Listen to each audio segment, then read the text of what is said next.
Ako ng ilang findings, ang tawag ko further findings.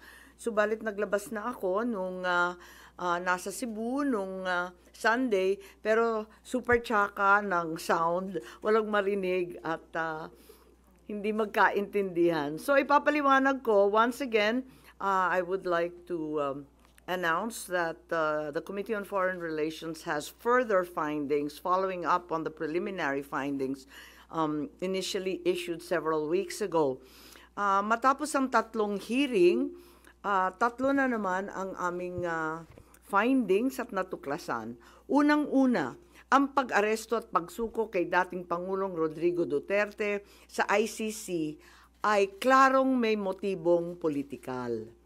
May malinaw na pattern na kung saan may malalaking kaganapang pampolitika bago ang mahahalagang pahayag at aksyon ng administrasyon kaugnay sa ICC.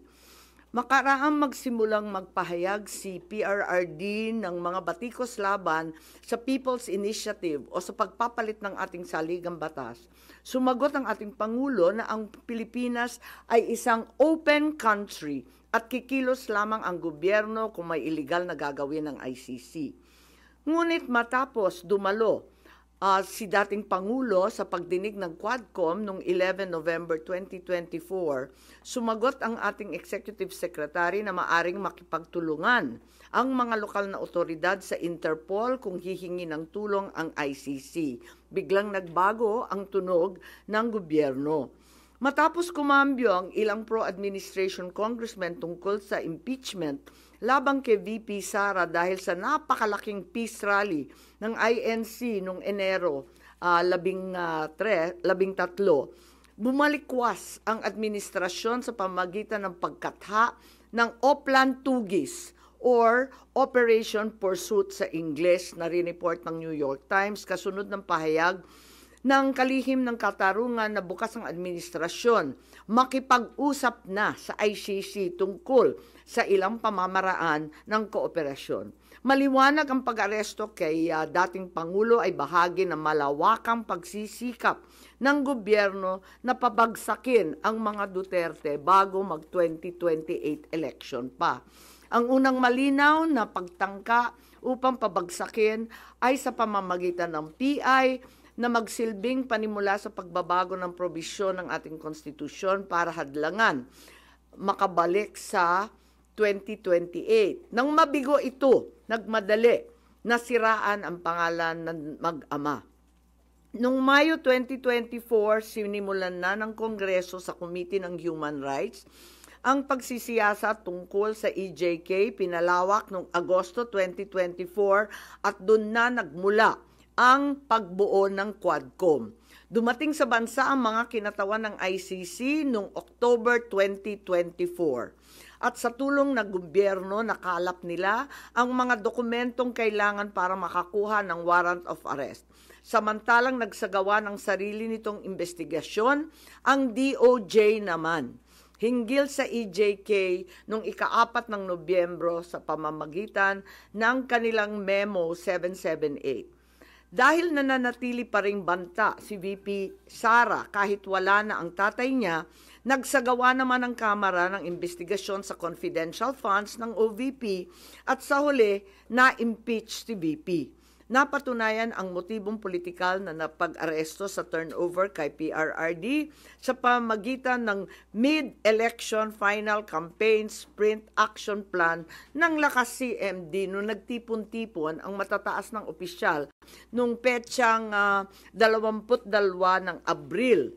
Nakaraang ilang linggo lamang, inilarawan ang mga nagawang mga Oplan Horus, isang operasyon na inilunsad noong Abril 2024 na naglalayong pabagsakin ang dalawang Duterte. Sa bahagi ng action plan, How to Attack, tinukoy ng ilang ahensya ng gobyerno, kabilang ang PNP, Kamara ng Kinatawan, sa nakipagtulungan ng dating Senador Antonio Trillanes upang tulungan ng ICC prosecutor makakuha ng warrant sa pag-aresto ng dating Pangulo. Binanggit din na nakuha ang kinakailangan boto para sa impeachment ni VP sa pamamagitan ng paggamit ng tinatawag na soft projects katulad ng AIX, AKAP at TUPAD. Doon naman sa bahaging following strategies and moves, tinukoy na kailangan pabilisin ang impeachment ni VP Sara at makakuha ang boto sa Senado sa pamamagitan na naman ng pamimigay ng proyektong for later release or yung mahiwagang FLR bilang gantimpala sa tamang bumotong mga senador. Ikalawa, may magkakaugnay na pagtatangkang pagtakpan ang mga detalye at motibo sa likod ng pag-aresto ng dating Pangulo. May cover-up. Habang nagpapatuloy ang unang pagdinig, tumanggi si DILG Remulla na magsalita. Tanungin siya tungkol sa panayam kay Pinky Webb, kung saan sinabi niya na group effort ang pag-aresto at in-invoke pa ang executive privilege samantalang lumabas na sa media. Una, tinawag niyang chismis ang pahayag. Ngunit nang mabisto, tinulungan na lamang ng kapatid at sinabing executive privilege na nga.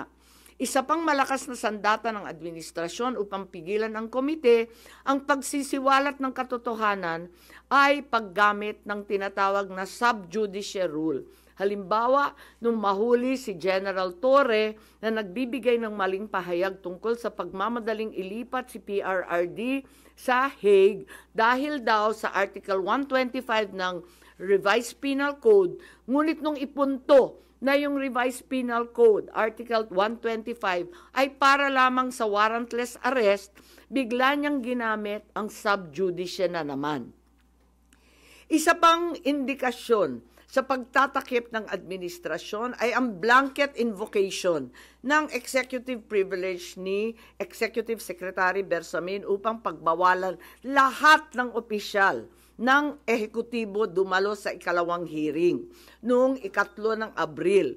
Mas lumala pa ito nang sa hindi pangkaraniwang hakbang, tumanggi ang ating Senate President pumirma ng mga sabpina noong araw na yon. Bagaman dumalo mga opisyal sa 2 pagdinig noong 10 ng Abril, ginamit pa rin ang executive privilege sa mga susunod na isapin. Kung sino-sino nag-utos ng pag-aresto, kung sino ang nag-utos ng paglipat niya sa Hague, at kung paano nakuha ang eroplano na ginamit sa paglipat. Hindi nagtapos ang cover-up sa pagdinig dahil alam din natin na matapos yon pinalaya si Ambassador Lacanlilao at hindi na naman pinirmahan yung mga sabpina. Matapos ang pag-aresto kay PRRD, lumakas ang pro-Duterte sentiment at bumagsak ang trust rating ng administrasyon. Ayon sa isang mapagkakatiwalaang source, naglunsad na ngayon ang administrasyon ng isang communication plan upang ilihis ang atensyon ng publiko patungo sa mga issue ng West Philippine Sea at di umanong disinformation ng mga tinatawag na China trolls ng kanilang embassy. Kaya asahan natin na ito ang magiging balita sa mga susunod na araw. Hindi inaasahan ang political backlash sa pag-aresto sa dating Pangulo, kaya ngayon sinusubukan nilang kontrolin ang sitwasyon sa pamamagitan ng pag-focus sa West Philippine Sea, pagsisi sa China, at sa huli ay iuugnay ang pagtaas ng suporta kay Duterte sa sinasabing kampanya disinformation ng China. So una, may duda tayo na politically motivated. Ikalawa, whole of government ang nagamit dito, na talaga naman comprehensive itong planong ito. At ikatlo, ang mga posibleng managutan ng criminal and administrative charges. At iminumungkahi namin na imbestigahan ng Office of the Ombudsman ang mga sumusunod. Una, si DOJ Secretary Remulla Boying maaring managot sa violation of RA 3019, Anti-Graft and Corrupt Practices for Sanctioning an Invalid Administrative Arrest against the former president in contravention of the ruling of the Supreme Court in the 2023 case of immigration versus Juan Wenle. Maliwanag na napakadaming kondisyon, kwalifikasyon at requirement na isinaad ng ating Korte Suprema doon.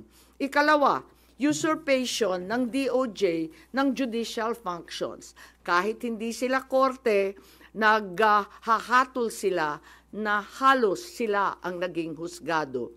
Ikatlo, grave misconduct and conduct prejudicial to the best interest of public service. Ikalawa, baka managot din si General Romel Francisco D. Marbil, ang Chief PNP, sa arbitrary detention, Article 124 ng Revised Penal Code. Violation of RA 3019, Anti-Graft and Corrupt Practices for inducing or persuading General Torre to perform an act in violation of laws, rules, and regulations or an offense in connection with the official duties of the latter. Grave misconduct and conduct prejudicial to the best interest of public service. Andito rin sa mga nakalista at ayon din sa payo ni dating Supreme Court Justice na nagpayo sa atin na malahil si SILG Secretary John Vic Remulla ay maakusahan din ng arbitrary detention katulad nung iba. Violation of 31.9 for inducing General Torre and Marbil to perform an act in violation of the Constitution and our laws. Ikatlo, grave misconduct and conduct prejudicial to the best interest of public service. Ang ikaapat na maaring patawan din ng kaso ay si General Nicolas Torre III. Maaring managot sa arbitrary detention. 2 counts of arbitrary detention, not only against the former president, but also against former Executive Secretary Medialdea. Ikalawa, violation of RA 7439 for not allowing the former president to be visited by VP Sara, both his daughter and his named counsel, and for forcing the former president's lawyers to leave him. Also, the violation of 3019 for allowing himself to be induced or persuaded by General Marbil or SILG Remulla to perform an act in violation of law, rules, and regulations in connection with his official functions. Grave misconduct and conduct prejudicial to the best interest of public service ay maaari ring ipataw laban kay General Torre. Ikalima, Ambassador Marcos V. Lacanilao.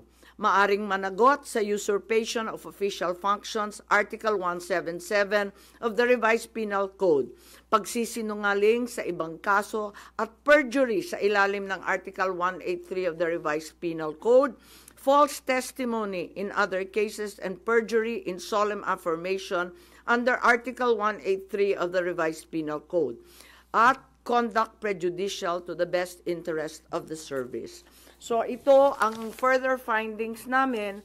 Hindi ko masara yung investigasyon kasi marami pa ring mga issue katulad ng sinong tumulong sa ICC, yung tungkol sa eroplano na nanatiling bukas at masalimuot.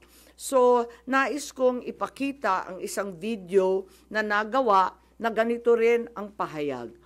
Simulan po natin ang video na maaring mapanood ng ating mga kaibigan. Enero 28, 2024, sa first Maisog Rally sa Davao, nagliyab ang balita at social media. Matapang, walang preno. Mr. President, baka susunod ka sa dinaanan ng tatay mo. Diyan ako takot. Ayaw ko mangyari sa iyo yan. Nagbato ng maaanghang na salita si dating Pangulong Rodrigo Duterte laban kay Pangulong Marcos tungkol sa di umano'y paggamit ng droga at ang kontrobersyal na People's Initiative. Sino man magsabi na walang paki ang Senado sa usaping ito, isa lang ang masasabi ko, walang gamot sa kakapalan ng mukha mo. Sa Senado, sa kapareho at sumunod pang mga buwan, si Senator Amy ang nangunan. Pakialam sa PR, wala kayong pakialam sa PR, wala kayong pakialam pakialam sa PI. Siya ang unang nagtawag ng pansin. Siya ang unang nagtanong, para kanino ba talaga ang PI na yan? Marso 2024, sa kabila ng bangayan sa harap ng sambayanan, narinig natin si Pangulong Marcos. Matatag, matapang. The International Criminal Court has no jurisdiction over the Philippines as we remain to have a working judicial system and law enforcement mechanisms. Walang jurisdiksyon ang ICC sa Pilipinas. Sa sabong, nagpagpag siya ng balahibo. Ang hindi natin alam, paghupa ng alikabok ay nagsimula ng ilatag ang plano para muling sumagi sa ICC. Kaya pagtungtong ng Mayo, tahimik ngunit mabilis ang galaw. Isinumite ng DOJ ang legal brief para sa posibleng pag-aresto kay FPRRD. Isang pagtataksil na walang nakapansin. Hunyo, pumutok ang balita. Nagbitaw si VP Sara bilang DepEd Secretary. Tendered my resignation as the Secretary of Education effective July 19, 2024. Isang babae ng tapang ngunit walang nagawa dahil sa likod ang tama. Agosto, isinagawa ang unang Quadcom hearing laban kay FPRRD habang inuusig ng COA ang confidential funds ni VP.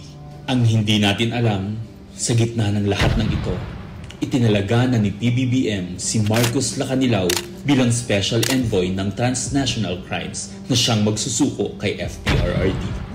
At maluwag na rin pinapasok ng bansa ang mga tiga-ICC noong Oktubre.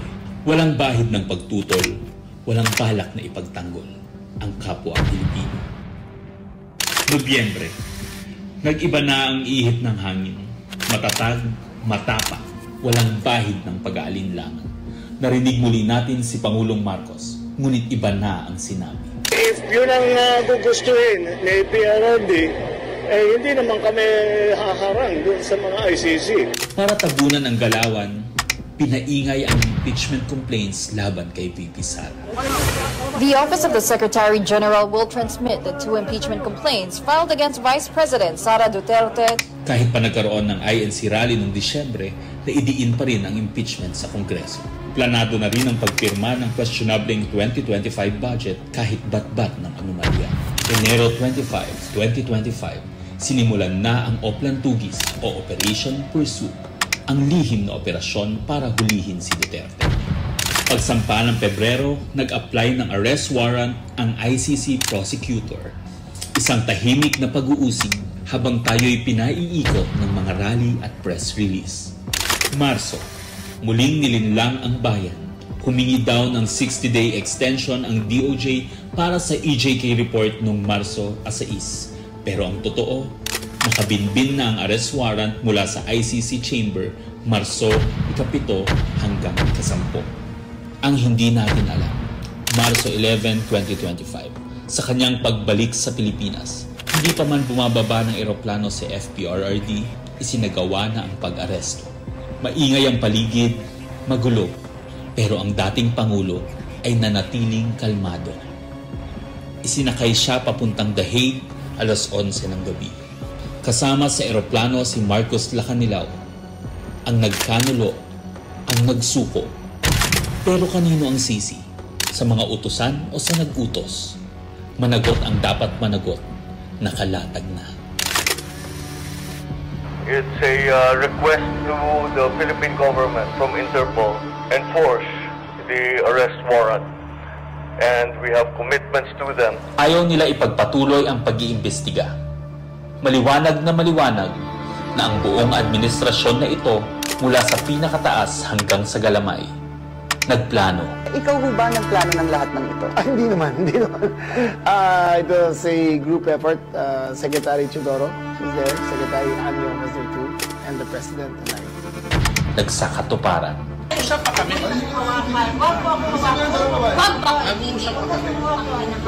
Kayo mga sulat. Wag po awa kayong nanay ko!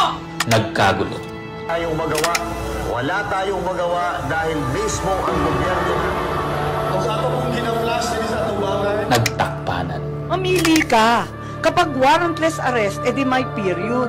Kapag may warrant, walang period. I'm being cautioned by the DOJ, ma'am, that it may be subjudice already to discuss that because of the habeas corpus pending in the Supreme Court. Ngunit lumabas ang buong katotohanan. Ganito pala ang bagong Pilipinas. Hindi man lang natin alam.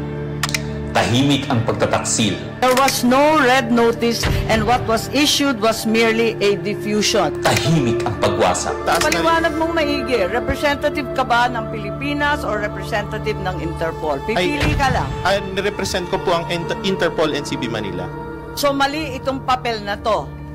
Harapan ang pagtalikod.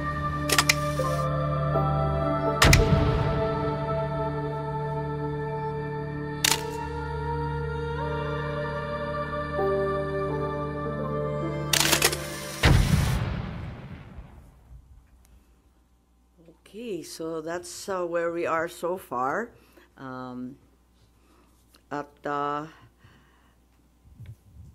Mahirap hindian ang sinasabi sa bidyong yan na may isang malawakang plano na may kinalaman sa politika at sa 2028. Yun. Hello. Po. Ma'am, how's your relationship with the President? Nakapag-usap na po kayo? No, I haven't seen him in ages. I'm sure he's not happy about what's happening. I'm certainly miserable about these developments. Sinasabi niyong plano ng gobyerno, pinlano ito, politically motivated. You think PBBM allowed this po? Hindi ko alam, inako ni SOJ Boying Remulla na siya nag-utos.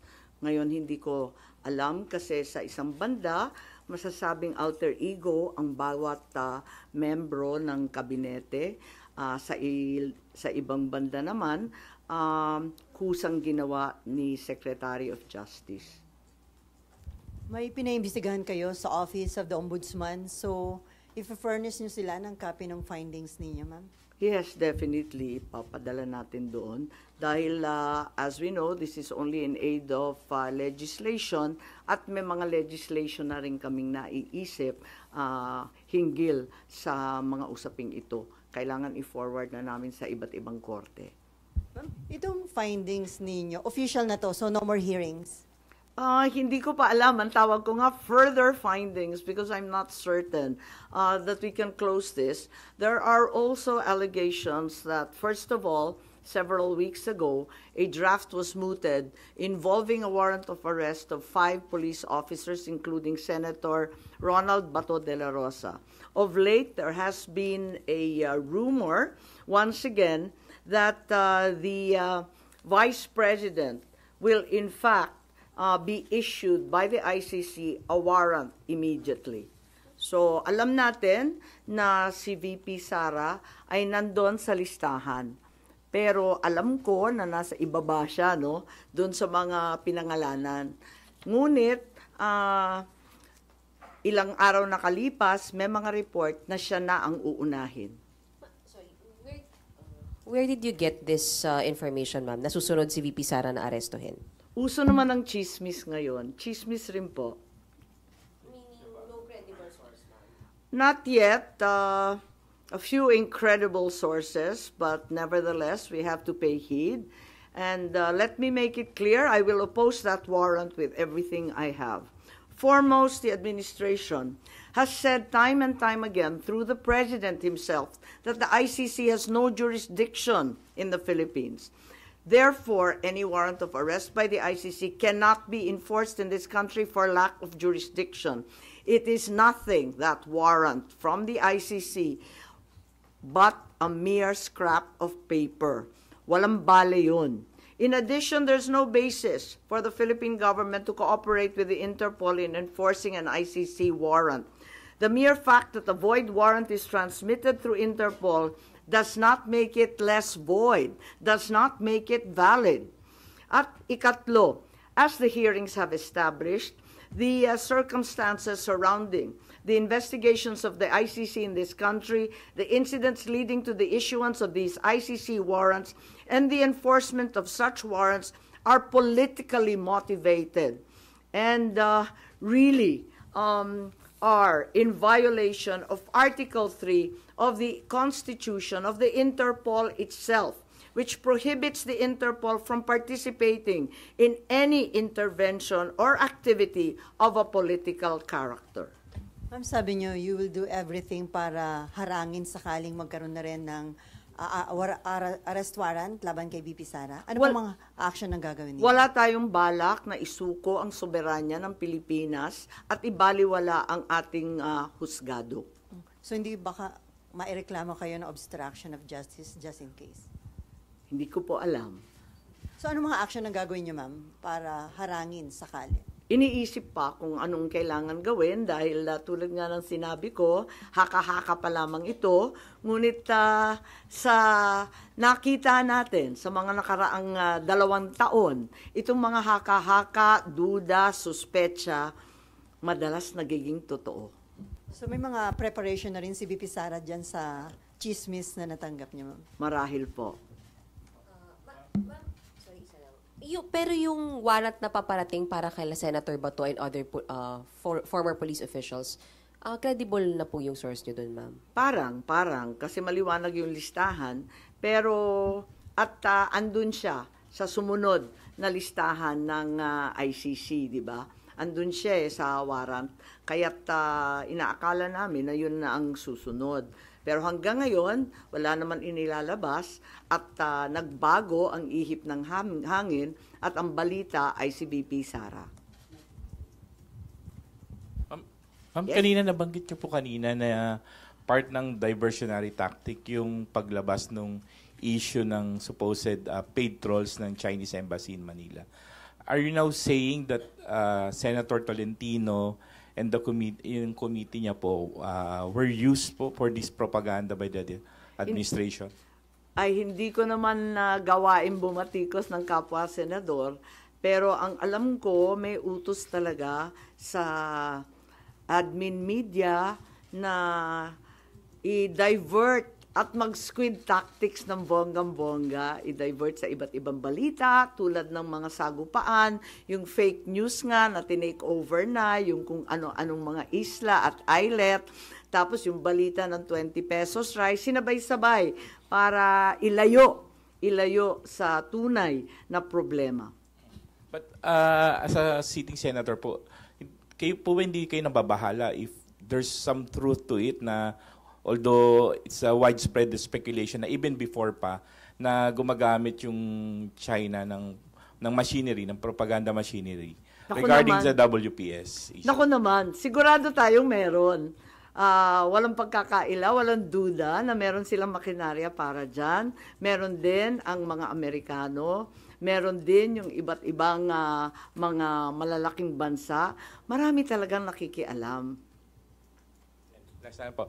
Ma'am, how do you feel about people saying na hindi maganda na kayo po kinampehan nyo yung mga Dutertes, yung kalaban ng kapatid nyo, more than dun sa kadugo nyo po sa si President Marcos? How do you feel about that? Masamang-masama ang loob ko, ngunit ang akin lamang, kailanman hindi kami nag-away ng aking kapatid.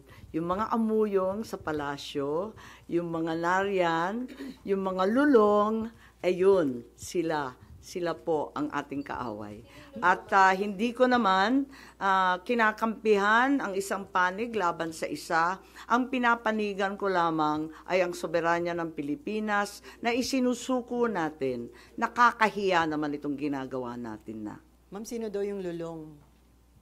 Abangan po ninyo. Abangan po ninyo. Pero ma'am, hindi ba in a way parang baka ma-destabilize yung leadership mismo ng kapatid nyo dito sa mga nagiging findings at mga statements nyo against people around him? Hindi ko linalabanan ng sinuman. Binabasa ko lang ang lumabas sa katibayan mula sa hearing. Wala akong magagawa kung litaw ng litaw ang katotohanan. So, okay lang kung medyo makadestabilize ito sa leadership ni... Wala tayong pagnanais mag-destabilize sa Pilipinas. Marami na tayong problema. Ngunit ang katotohanan ay kinakailangan mangibabaw sa lahat. Last na lang po. Ma'am, may balita na parang may intention na ang manalo ay mga pro-China and then kapag nanalo, ipapa-repeal yung batas about yung maritime zone law.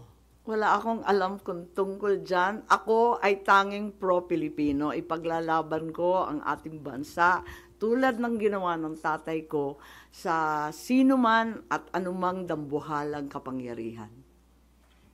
Sen, good morning. Do you think yung pagsasampa ng reklamo sa ombudsman could help deter kung ano man yung susunod na plano ng ICC para magdalawang isip yung mga nagpatupad nung una kay dating Pangulo? Sana po. Sana po. Inaasahan ko po. Kailan po kaya yung pagsasampa ng reklamo? Tignan natin kung anong magagawa. Ito lang yung mula sa amin, sa findings, ito ang lumilitaw. At saka si Justice Ascona, sabi niya, may labag talaga sa ating saligang batas, sa ating mga batas na pinaiiral, at kinakailangan managot yung naglabag.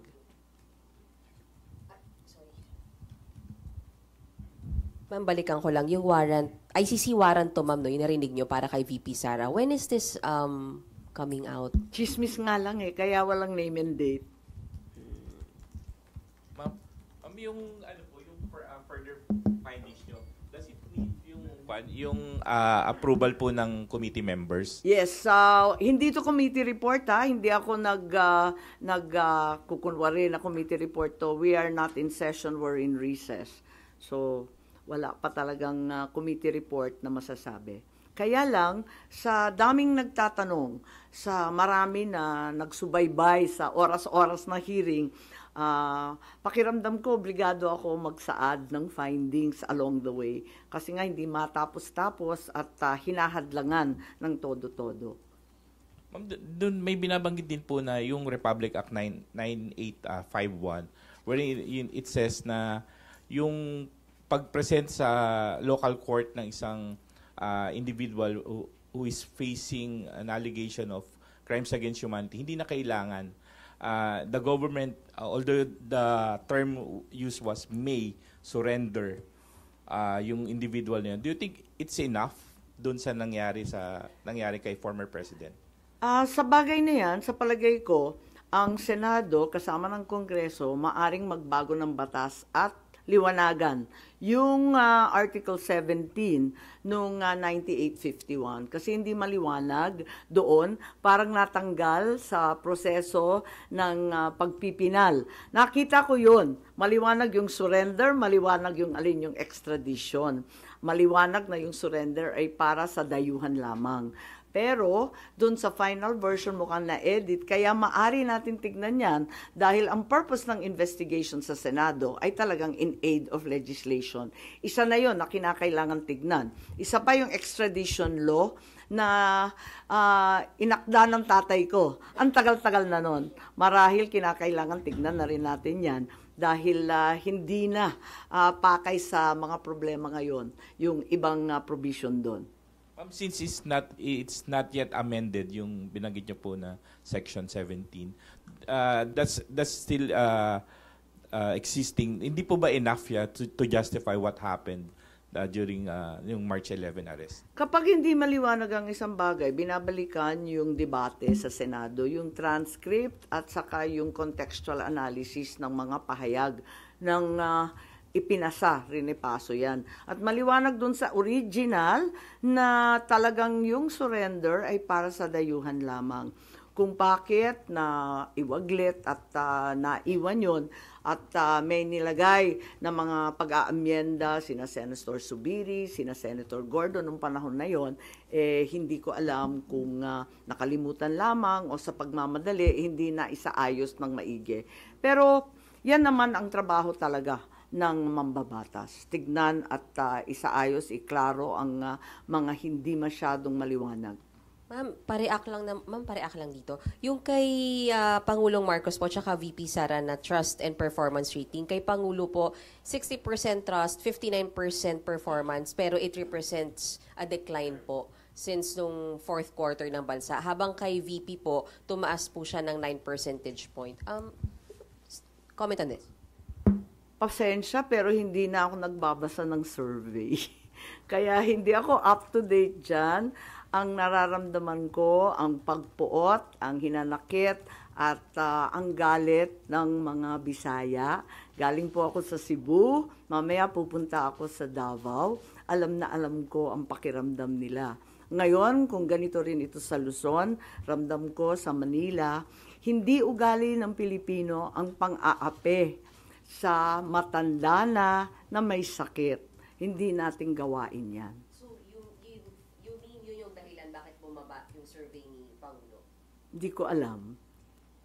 Tulad ng sinabi ko, napakaraming survey ngayon na kung tutuusin, kinakailangan na siguro i-supervise, i-control ng COMELEC kasi grabe na ang mind-setting, brainwashing, and laying the predicate, ika nga.